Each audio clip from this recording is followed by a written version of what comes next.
Radhe Radhe everyone, आपके अपने YouTube channel पर आपका स्वागत है। फ्रेंड्स, कार्तिक का पावन महीना शुरू होने वाला है और हमारे शास्त्रों में कार्तिक स्नान का बहुत अधिक महत्व बताया गया है। माना जाता है कि कार्तिक महीने में किए गए स्नान, दान, तप और पूजा पाठ का अनंत गुना फल हमें प्राप्त होता है।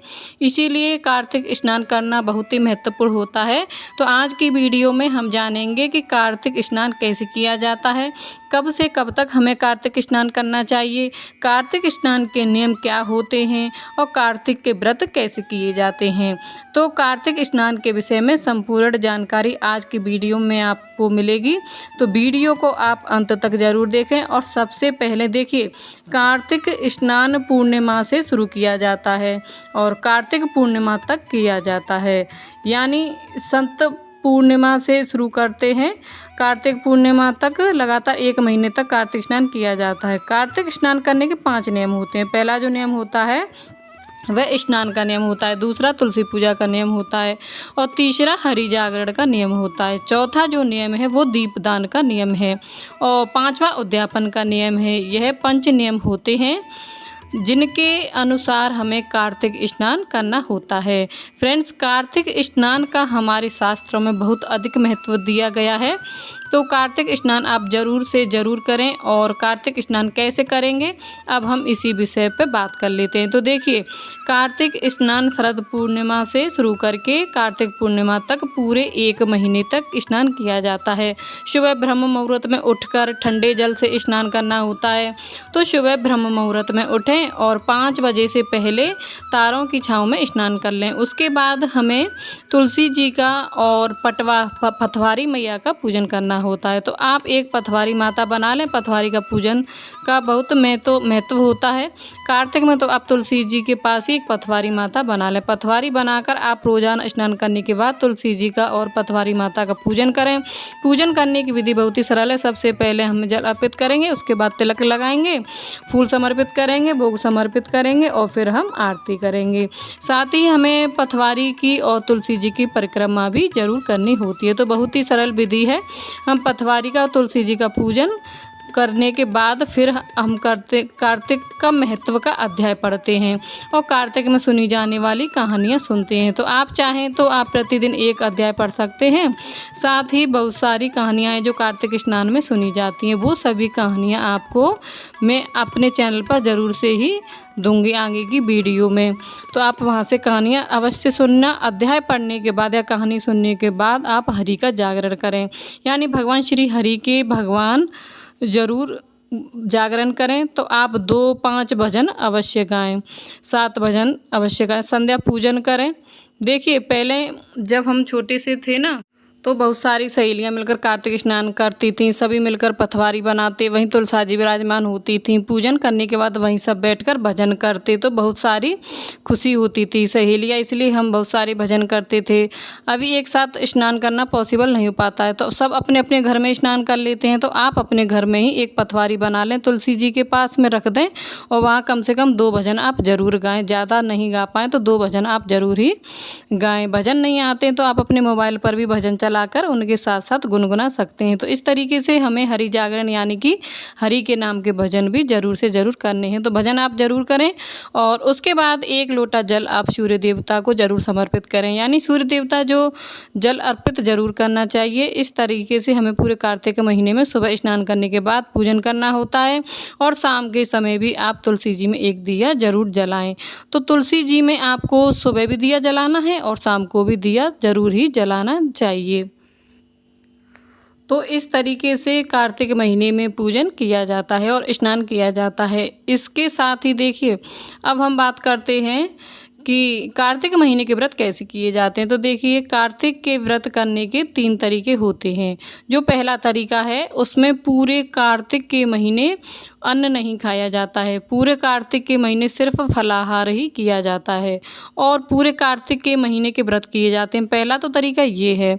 दूसरा जो तरीका है उसमें पूरे कार्तिक के महीने एक समय ही भोजन किया जाता है, यानी पूरा दिन फलाहार तो कर सकते हैं, जूस चाय दूध वगैरह ले सकते हैं, लेकिन जो अन्न है वो एक टाइम पर ही खाया जाता है। इसके साथ ही जो तीसरा तरीका है कार्तिक व्रत करने का वो ये है कि कार्तिक के महीने में आने वाले मुख्य दिनों में व्रत किए जाते हैं।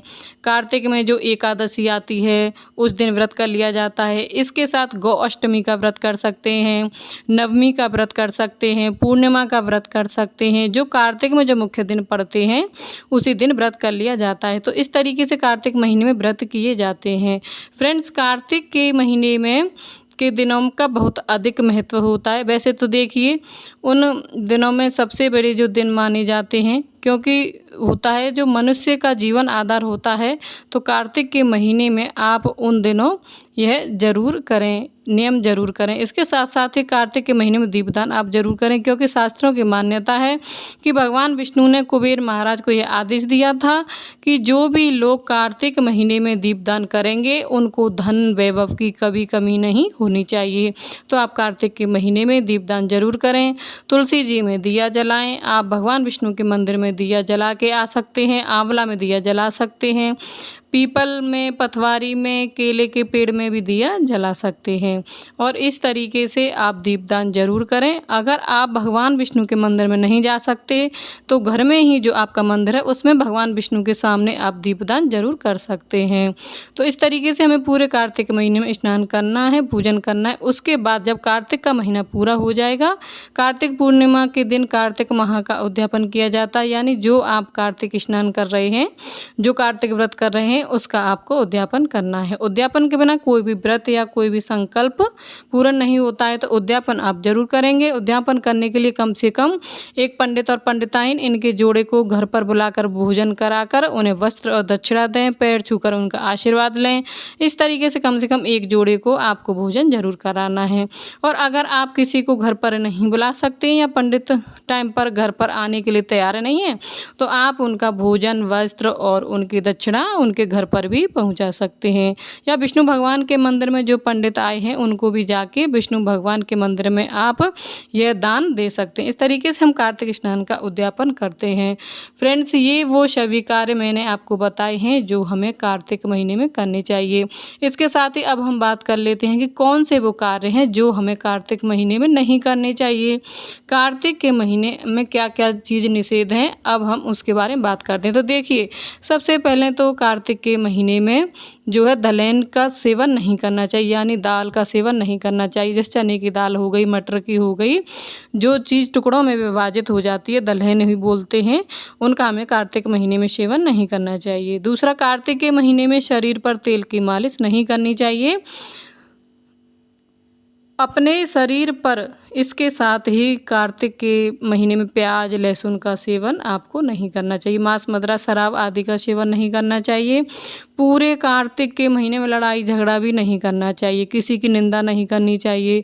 तो यह कुछ ऐसे कार्य हैं जो हमें कार्तिक के महीने में नहीं करने चाहिए। इसके साथ ही मान्यता है कि कार्तिक स्नान के दौरान हमें ज़मीन पर सोना चाहिए, बेड या चारपाई वगैरह पर नहीं सोना चाहिए। लेकिन आज की जो लाइफ स्टाइल है उसके अनुसार ज़मीन पर सोना सभी के लिए पॉसिबल नहीं हो पाता है। तो अगर आप ज़मीन पर नहीं सोए तो आप बेड या चारपाई वगैरह पर सो सकते हैं। लेकिन आप अपने बिस्तर अलग रखिए। बिस्तरों को दूसरे के बिस्तर में आप हो सके तो शामिल ना करें, अलग ही अपने बिस्तर रखें। शास्त्रों के अनुसार जो मनुष्य कार्तिक स्नान करते हैं उनके सभी प्रकार के पाप नष्ट हो जाते हैं, सभी पापों से उन्हें मुक्ति मिल जाती है। तो कार्तिक स्नान आप जरूर करें। और कार्तिक स्नान के समय आप जितना हो सके कार्तिक के महीने में उतना भगवान का ध्यान करें, भजन कीर्तन और पूजा पाठ करें, ताकि आपको कार्तिक स्नान का अनंत गुना फल प्राप्त हो सके। थोड़ा बहुत दान भी आप जरूर करें, लेकिन किसी को देखा देखी दान ना करें। जितनी आपकी सामर्थ्य है, जितने आप सक्षम हैं, उसी के अनुसार आप दान करें। और तुलसी जी और पथवारी का पूजन करें। तो यह थी जानकारी जो मैंने आपके साथ शेयर की है। और यहाँ मैंने बनाई है तुलसी की मंजरी की माला, क्योंकि कल है पापाकुंशा एकादशी। तो यह मैंने 108 मंजरी की माला बनाकर आपके साथ शेयर की है। इसको मैं कल चढ़ाऊँगी द्वारकाधीश भगवान के मंदिर में। तो इसको मैं इस तरीके से कपड़े में लपेट कर फ्रीज में रख दूँगी, जिससे ये कल तक ख़राब ना होगी। तो ये थे कार्तिक स्नान से जुड़े हुए नियम जो मैंने आपको इस वीडियो में बताए हैं। वीडियो अच्छी लगी है तो लाइक करें, शेयर ज़रूर करें और कमेंट अवश्य ही करें। कमेंट करने से मुझे मोटिवेशन मिलता है। और अगर आपने अभी तक मेरे चैनल को सब्सक्राइब नहीं किया है तो चैनल को सब्सक्राइब कर लें और बेल आइकन को प्रेस कर दें, ताकि हम महिलाएं घर में पूजा पाठ त्यौहार कैसे मनाती हैं यह जानकारी आपको सबसे पहले मिल सके। तो प्लीज़ मेरे चैनल को सपोर्ट अवश्य करें, सब्सक्राइब अवश्य ही कर लें। तो मिलती हूँ नेक्स्ट वीडियो में, तब तक के लिए राधे राधे, जय श्री कृष्ण।